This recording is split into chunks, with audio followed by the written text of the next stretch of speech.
வர்ஷா பரத் இயக்கத்துல அஞ்சலி சிவராமன், சாந்தி பிரியா, டிஜே அருணாச்சலம் அப்படின்னு சொல்லிட்டு பலர் நடிச்ச திரைப்படம் தான் பேட் கேர்ள். அந்த பேட் கேர்ள் திரைப்படம் ஒரு மிகப்பெரிய கான்ட்ரவர்சிக்கு மத்தியில ரிலீஸ் ஆயிடுச்சு. அதை பார்க்கவும் செஞ்சாச்சு. அந்த படத்துடைய ரிவ்யூவா தான் இந்த வீடியோ இருக்க போகுது. ரிவ்யூக்குள்ள போறதுக்கு முன்னாடி இந்த படத்துடைய ஸ்டோரி என்னவா இருக்குது அப்படின்றத நம்ம பார்த்துடலாம். அண்ட் இதுல சில ஸ்பாய்லர்ஸ் இருக்க வாய்ப்பு இருக்கு. அப்படி நீங்க அவாய்ட் பண்ணணும் அப்படின்னு நினைச்சீங்கன்னா இந்த ஒரு ஏரியா மட்டும் நீங்க கொஞ்சம் ஃபாஸ்ட் ஃபார்வர்ட் பண்ணிக்கோங்க. ஸோ ஃபர்ஸ்ட் இது அஞ்சலி சிவராமன் வந்து ஒரு ஸ்கூல் கேர்ளா வராங்க. அவங்களுடைய டிசைர்ஸ் என்னவா இருக்குது, அவங்க என்னென்ன மாதிரியான எமோஷன்ஸை ஃபீல் பண்றாங்க, சொசைட்டி சொன்ன ஒரு விஷயத்த எப்படி அன்லேர்ன் பண்ணிக்க ட்ரை பண்றாங்க, அவங்களுக்குள்ள இருக்கிற கன்ஃபியூஷன் என்னென்ன இருக்குது அப்படின்றத கொஞ்சம் கொஞ்சமா எக்ஸ்ப்ளோர் பண்ணுது. இது அஃப்கோர்ஸ் முன்னாடி நம்ம ட்ரெய்லர்லாம் நம்ம பார்த்திருப்போம். ஒரு கமிங் ஆஃப் ஏஜ் ஃபிலிம் தான். அந்த ஒரு பொண்ணுடைய ஒரு லைஃப் ஸ்டோரி, ஒரு பர்டிகுலர் பீரியடோடைய அவங்களுடைய எமோஷன்ஸ் இந்த மாதிரி மாறுது, அவங்க எப்படி எப்படிலாம் வளர்ச்சி அடைகிறாங்க அப்படின்ற மாதிரியான ஒரு விஷயத்தை தான் நம்மளால பார்க்க முடியுது. தமிழ் சினிமா கொஞ்சம் பல ஆண்டுகளாவே என்னன்னா ஒரு பெண்ணோட கேரக்டருக்கு வந்து ஒரு ஆர்க் கொடுக்கறதுக்கே கஷ்டப்படுவாங்க. இந்த படம் முழுக்க முழுக்க அந்த ஒரு கேரக்டர் ஆர்க்கை பற்றிய ஒரு கதையா தான் இருக்குது. ஒரு ஸ்கூல் கேர்லா அவங்களுடைய உணர்ச்சிகள் எப்படி இருக்குது, காலேஜ் கேர்ள் ஆகும்போது அவங்களுடைய எமோஷன்ஸ் எந்த மாதிரி மாறுது, ஒரு ஏர்லி 30s போகும்போது அவங்களுக்குள்ள இருக்கிற சின்ன சின்ன பேட்டில்ஸ் என்ன மாதிரியா இருக்குது அப்படின்ற ஒரு விஷயத்த தான் இது பேசுது. இது மாதிரி அந்த பெண்ணோட ஸ்கூல் லைஃப்ல இருந்து காலேஜ் லைஃப் போயிட்டு அவங்களோட மிட் 30s லைஃப் வரைக்கும் முழுக்கவே இந்த படம் வந்து பேசுது. ஒரு பெண் எப்படி மெல்லிய ஆண்மகனை பெண்ணுக்கு பிடிக்காது அப்படின்ற அந்த இடத்துல இருந்து ஒரு ப்ராப்பர் ஹெவி மெட்டல் மியூசிக் ரசிக்கிற ஒரு பெண்ணா மாறுறாங்க அப்படின்றது தான் இந்த படத்துடைய கதையா இருக்குது. இதெல்லாம் நிறைய விஷயங்கள் போற போக்குல கொஞ்சம் கொஞ்சமா பேசிட்டு இருக்காங்க. படத்துடைய ட்ரெய்லர் வரும்போது இது வந்து சொசைட்டியை பயங்கரமா கொஸ்டின் பண்ண போகுது, சோசியல் நார்ம்ஸ் எல்லாத்தையுமே போட்டு அடிச்சு உடைக்க போகுது அப்படின்னு சொல்லிட்டு பேசிட்டு இருக்கும்போது இந்த படத்துல அந்த சோசியல் நார்ம்ஸா இருக்கட்டும், இல்ல சொசைட்டி இந்த ட்ரெடிஷன்ஸ் அப்படின்னு சொல்லப்படக்கூடிய அந்த பிற்போக்குத்தனத்தை கொஸ்டின் பண்ணியிருந்தாலும் இந்த படம் அதிகம் டீல் பண்றது என்னன்னா அவங்களோட இன்டர்னல் பேட்டில்ஸ் தான். அந்த பெண்ணோட என்னென்ன உணர்ச்சிகளை அவங்க உணர்றாங்க, நான் எதுக்கு இப்படி இருக்கேன் அப்படின்னு சொல்லிட்டு அந்த ஒரு கொஸ்டினுக்கான ஒரு தேடல் தான் இந்த படத்துடைய ஒட்டுமொத்த கதையுமா இருக்குது. அது மட்டும் இல்லாம எக்ஸ்டர்னல் பேட்டில்ஸ் சில விஷயங்கள் இருக்கு. மற்ற ஆண்கள்கிட்ட இருந்தா இருக்கட்டும், இல்ல அம்மாக்களா இருக்கட்டும், பாட்டியா இருக்கட்டும், இல்ல சொசைட்டியோட மற்ற அங்கங்கள்ட்ட இருந்து வர்ற பிரச்சனைகளையும் எப்படி அவங்க ஃபேஸ் பண்றாங்க அப்படின்றத பற்றிய ஒரு கதையா தான் இது இருக்குது. படத்துல டயலாக்ஸ் வந்து ஒரு ஸ்ட்ராங்கான ஒரு ரோல் பிளே பண்ணுது அப்படின்ற மாதிரியே நம்ம சொல்லலாம். டயலாக்ஸ் ரொம்பவே ஸ்ட்ராங்காவே பேசியிருக்கிறாங்க. அதாவது குறிப்பா அவங்களுக்கு போட்டு விட்ட சங்கிலிய அவங்களுக்கு உடைக்க தெரியல அப்படின்னா அந்த சங்கிலியை நமக்கும் போட்டு விட்டுருவாங்க அப்படின்ற மாதிரியான ஒரு இதா இருக்கட்டும். ஒரு பொண்ணு வந்து முதலா ஒரு ஆணை கடல் பண்ணி இருக்கும்போது இந்த எமோஷன்ஸ் ரொம்ப அழகா தானே இருக்குது, இது எதுக்கு எல்லாரும் தப்புன்னு சொல்றாங்க, ரொம்ப நல்லா இருக்கிற ஒரு எமோஷன், ரொம்ப இயல்பான ஒரு நான் உணர்ற உணர்ச்சியை வந்து எதுக்கு எல்லாருமே தப்புன்னு சொல்றாங்க அப்படின்ற மாதிரியான ஒரு கொஸ்டினா இருக்கட்டும். பொதுவாகவே சின்ன வயசுல இருக்கும்போது நம்ம பெரியவங்க சொல்ற ஒரு விஷயம் என்னன்னா, மூத்தவங்க சொல்றது வந்து எப்பவுமே கரெக்டா இருக்கும், பெரியவங்க சொன்னா அது கண்டிப்பா கரெக்டா இருக்கும், அதை நீ கேளு அப்படின்ற ஒரு இதா இருக்கும்போது கொஞ்சம் போக போக அந்த பொண்ணுக்கு வந்து ஒரு ரியலைசேஷன் வருது, பெரியவங்க சொல்றதுல தப்பா இருக்கிறதுக்கான சான்சஸ் நிறைய இருக்குது, பெரியவங்களா இருக்காங்க அப்படின்றதுக்காக அவங்க சொல்றது கரெக்ட் ஆயிரும் அப்படின்றது கிடையாது அப்படின்ற மாதிரியான டைலாக்ஸா இருக்கட்டும், எல்லாமே ரொம்ப ஒரு ஐ ஓப்பனிங் டைலாகா இருக்கட்டும், இல்ல அந்த ஏஜ்ல அந்த ஒரு பொண்ணு எந்த மாதிரியான எமோஷன்ஸை ஃபீல் பண்ணுவாங்க அப்படின்றது அந்த டைலாக் மூலமா பெருசாவே அது நல்லாவே பூஸ்ட் ஆயிடுச்சு, நல்லாவே எலிவேட்டும் பண்ணியிருந்தாங்க.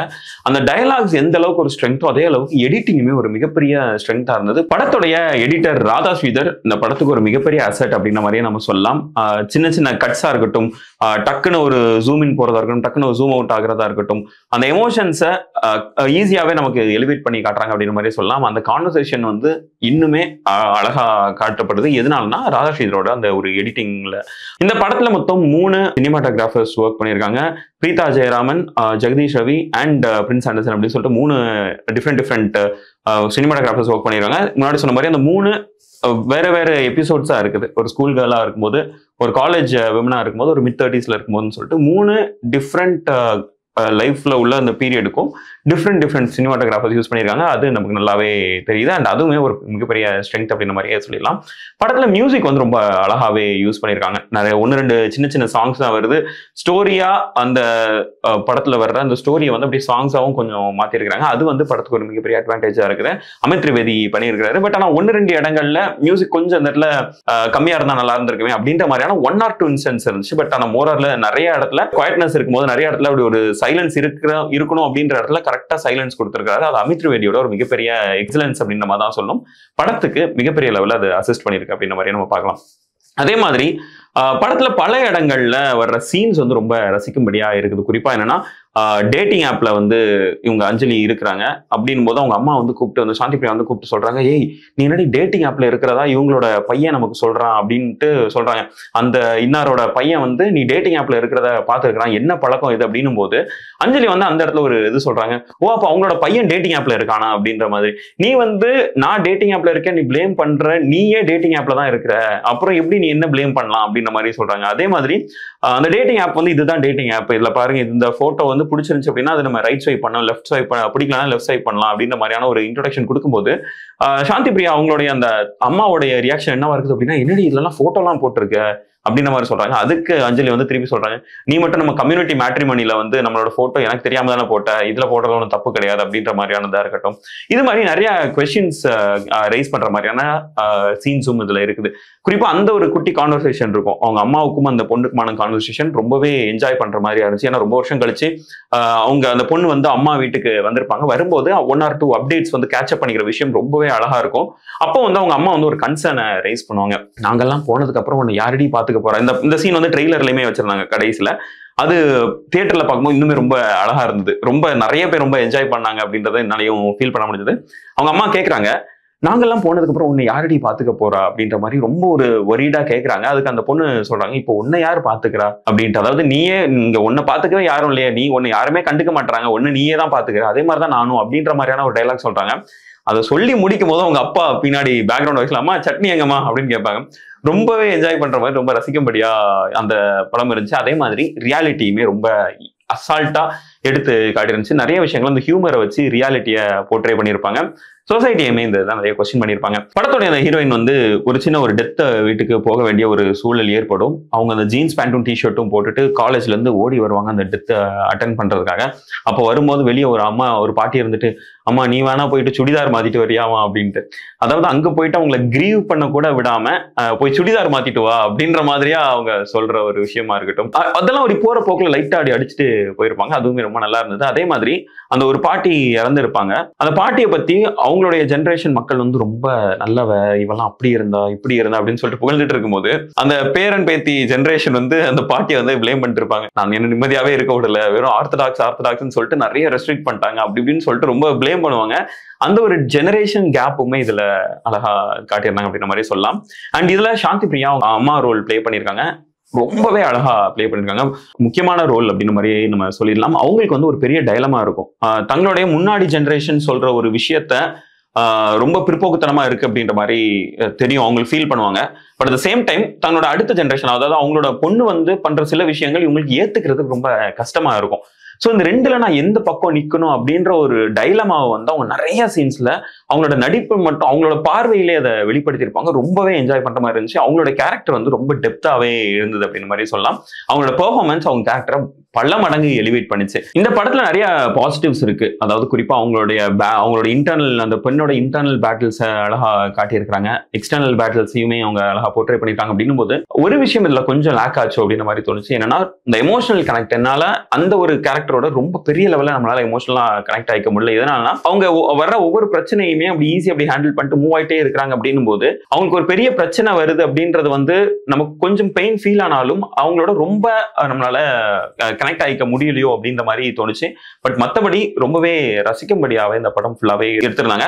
நிறைய கொஸ்டின்ஸ் ரைஸ் பண்ணியிருக்காங்க. நமக்கு நிறைய இந்த மாதிரியான தவறுகள் பண்ணாதீங்க அப்படின்னு சொல்லிட்டு நம்மளை நோக்கி கேட்கிற சில கேள்விகள் இருக்குது அப்படின்னு சொல்லிட்டு பல கொஸ்டின்ஸ் இதுல வந்து ரைஸ் பண்ணிருக்காங்க. பல பிரச்சனைகளையுமே பல கம்ப்ளைண்ட்ஸையுமே நம்ம முன்னாடி வச்சிருக்காங்க அப்படின்ற மாதிரியே நம்ம சொல்லிடலாம். இந்த படத்துல சில மெட்டாஃபர்ஸ்மே ரொம்ப அழகா யூஸ் பண்ணிருக்காங்க. அதுல ஒரு பூனை கேரக்டர் வரும். கிட்டத்தட்ட அந்த பூனைக்கு தான் இந்த ஃபர்ஸ்ட்ல வந்து யூஸ்வலா படத்துல வந்து நிறைய இது பார்த்திருப்போம், இன் லவ்விங் மெமரி ஆஃப் அப்படின்ற மாதிரி சொல்லுவாங்க. இந்த படத்தோடைய ஓப்பனிங் ஷாட், அதாவது படம் ஆரம்பிக்கிறதுக்கு முன்னாடி ஃபர்ஸ்ட் போடுற ஸ்கிரீனே இன் லவ்விங் மெமரி ஆஃப் மேடம் அப்படின்றது வந்து ஒரு பூனை. அந்த பூனை வந்து இந்த படத்துல ஒரு முக்கியமான ரோல் பிளே பண்ணிருக்கு டுவர்ட்ஸ் எண்ட். அந்த ஒரு மெட்டாஃபர்னு வந்து நமக்கு சொல்றது வந்து ரொம்பவே அழகா இருக்குது. அதாவது இந்த ஹீரோயின் வந்து அந்த பூனை வந்து வீட்டை விட்டு வெளியே போறதை வச்சு பெருசா வரி பண்ணிக்கிறாங்க. ஐயோ அந்த பூனைக்கு சர்வை பண்ண தெரியாது, வெளியே பிரிடேட்டர்ஸ் இருக்குமே, அதாவது இந்த மாதிரியான நாய்கள் வந்துச்சுன்னா என்ன பண்ணும் அப்படின்னு சொல்லிட்டு ஒரு பெரிய டயலாக் இருக்குது. அதே உணர்ச்சியை தானே நானும் ஃபீல் பண்றேன் அப்படின்னு சொல்லிட்டு நம்ம ஹீரோயினோட அம்மா வந்து சொல்லியிருப்பாங்க. அது வந்து ரொம்பவே அழகா இருந்தது. அந்த ஒரு இந்த பொண்ணு வந்து அந்த பூனையை பத்தி வருத்தப்படுறதும், அவங்க அம்மா வந்து அந்த பொண்ணை பத்தி வருத்தப்படுறோம் அப்படின்றது வந்து ஒரு பேரலல்ஸ் வந்து ரொம்ப அழகா கொடுத்திருந்தாங்க அப்படின்ற மாதிரி நம்ம பார்த்துடலாம். இந்த பொண்ணுடைய இத்தனை லைஃப்ல இந்தந்த ஸ்கூல் லைஃபா இருக்கட்டும், காலேஜ் லைஃபா இருக்கட்டும், ஒர்க் கொலீக்ஸா இருக்கட்டும் அப்படின்னு சொல்லிட்டு பல இடத்துல நிறைய ஃப்ரெண்ட்ஸ் இவங்களுக்கு இருக்காங்க. பட் ஆனால் அதுல ஒரு ஃப்ரெண்ட் வந்து ரொம்ப கான்ஸ்டன்டாவே இருக்கிறாங்க, சானியா ரவிச்சந்திரன். என்ன ஆனாலும் அவங்களுக்கு வந்து ஒரு வீடியோ கால் பண்ணியோ இல்லை அவங்களுக்கு ஃபோன் பேசியோ காலேஜ் ரூம்மேட்டா இருக்காங்க அப்படின்னு சொல்லிட்டு நிறைய இடங்கள்ல அவங்களுடைய ரோல் இதுல முக்கியமா இருக்குது. சானியா வந்து நமக்கு ஃபாரின்ல வந்து செட்டில் ஆயிருக்காங்க. ஒரு ஃபாரினர் கல்யாணம் பண்ணிட்டு அவங்க வந்து பிரெக்னெண்டா இருக்காங்க. அவங்களுக்கு வந்து ஒரு குழந்தை பிறக்குது. குழந்தை பிறக்கும் போது சானியா வந்து அந்த குழந்தைகிட்ட பேசிட்டு இருக்கும்போது வீடியோ கால்ல அஞ்சலி இருக்கிறாங்க. என்ன பேசுறாங்க அப்படின்னா, இந்த மாதிரி நான் குளிக்கும் போது இந்த குழந்தைய நான் தவற விட்டேன், லைட்டா வலிக்கு கீழே விழுந்துச்சுன்னு, என்னென்ன தவறுகள் நான் பண்ண போறேன்னு தெரியல ஒரு அம்மாவா, ஆனா நீ என்ன மன்னிச்சிருவல்ல அப்படின்னு சொல்லிட்டு அந்த குழந்தைகிட்ட கேட்கறாங்க. அந்த குழந்தைகிட்ட நான் உன்னோட அம்மா தானே, என்ன மன்னிச்சிருவல்ல அப்படின்னு சொல்லிட்டு அந்த குழந்தைகிட்ட கேட்டுட்டு இருக்கும்போது ரியலைஸ் பண்றாங்க அஞ்சலி வந்து அங்க வீடியோ கால்ல இருக்காங்க அப்படின்ட்டு. உடனே அந்த அஞ்சலி பத்தி நான் ஒன்னே எதுவும் சொல்லல அப்படின்னு சொல்றேன். சோ இப்போ வந்து அந்த அஞ்சலிக்கு வந்து அது கொஞ்சம் இதாகுது. சரி, நம்ம அம்மா வந்து தப்பு பண்ணிட்டாங்க, அதுக்கு நம்ம மன்னிச்சிடலாமே அப்படின்ற மாதிரி சொல்லிட்டு படத்தோட கிளைமேக்ஸ்ல வந்து இது ரொம்ப அழகாவே போர்ட்ரே பண்ணிருக்காங்க. நம்ம நிறைய பசங்கிட்ட வந்து நம்ம ஐ லவ் யூன்னு நம்ம சொல்லியிருக்கோம், உங்க அம்மாட்ட நீ போயிட்டு ஐ லவ் யூ அம்மா அப்படின்னு சொல்றதுக்கு நீ ஏன் தயங்குற அப்படின்ற மாதிரியான ஒரு விஷயம் அந்த கிளைமேக்ஸ்ல இருக்கட்டும், அந்த towards end of the movie ரொம்பவே ஒரு எமோஷனலா இருந்தது. படம் நம்ம பார்த்துட்டோம் அப்படின்னா அவங்க அம்மாவோட கொஞ்சம் கொஞ்சமா இவங்க வந்து எம்பத்தைஸ் பண்ணிக்க ஆரம்பிக்கிறாங்க. அவங்க அம்மா வந்து என்னதான் அவங்களுக்கு ஏதோ நல்லது செய்யணும் அப்படின்னு நினைச்சிட்டு இருக்காங்க. பட் ஆனா அவங்களுக்கு அது நல்லா செய்ய முடியலையே அப்படின்ற ஒரு ஏக்கம் அவங்களுக்கு இருக்கு அப்படின்ற ஒரு விஷயம் வந்து அஞ்சலிக்கு அந்த இதுல புரிய வருது. அது ரொம்பவே அழகா காட்டியிருந்தாங்க. படம் ஓவராலா ஒரு என்ஜாயபிளான ஒரு வாட்சா இருந்தது. டெஃபினட்டா எல்லாருமே ஒரு பார்க்கக்கூடிய ஒரு படமா தான் இருக்கும். கமிங் ஆஃப் ஏஜ் முதலா தமிழ் சினிமால ஒரு பெண்ணோட பெர்ஸ்பெக்டிவ்ல இருந்து நம்ம பார்க்கிறோம். முன்னாடி வெற்றிமாறன் சொல்லியிருந்த மாதிரி அழியாத கோலங்களா இருக்கட்டும், இல்ல துள்ளுவத இளமை மாதிரியான கமிங் ஆஃப் ஏஜ் பிலிம்ஸ் வந்து ஆண்கள் பெர்ஸ்பெக்டிவ்ல இருந்து நம்ம பார்த்திருப்போம். பட் பெண்ணோட பெர்ஸ்பெக்டிவ்ல இருந்து நம்ம பார்க்கறது வந்து ரொம்பவே ஒரு இன்ட்ரெஸ்டிங்கான ஒரு விஷயமா இருந்தது. யாரோ ஒருத்தங்க சொல்லியிருந்தாங்க என்னன்னா, கமிங் ஆஃப் ஏஜ் பிலிம் இந்த பெண்களோட பெர்ஸ்பெக்டிவ்ல இருக்கிறது வந்து நம்ம ஆண்கள் வந்து நிறைய தேங்க் பண்ணணும். எதனாலனா ஒரு பெண்களோட சைட் பெர்ஸ்பெக்டிவ் ஆஃப் லைஃப் வந்து முதலா நம்ம ஸ்கிரீன்ல பாக்குறோம் அப்படின்ற மாதிரியான ஒரு ரிவ்யூவும் நான் படிச்சிருந்தேன். அதுவுமே ரொம்ப ஒரு இன்ட்ரெஸ்டிங்கான ஒரு விஷயமா இருந்தது. ஸோ டெஃபினட்டா இந்த படத்தை எல்லாருமே போய் பாக்குறதுக்கு டெஃபினட்டா நான் ரெக்கமெண்ட் பண்ணுவேன். அண்ட் இந்த படத்தை நீங்க பாத்திருந்தீங்க அப்படின்னா உங்களோட கருத்து என்னன்றதை கீழே கமெண்ட் பண்ணுங்க. நெக்ஸ்ட் வீடியோல மீட் பண்ணுவோம்.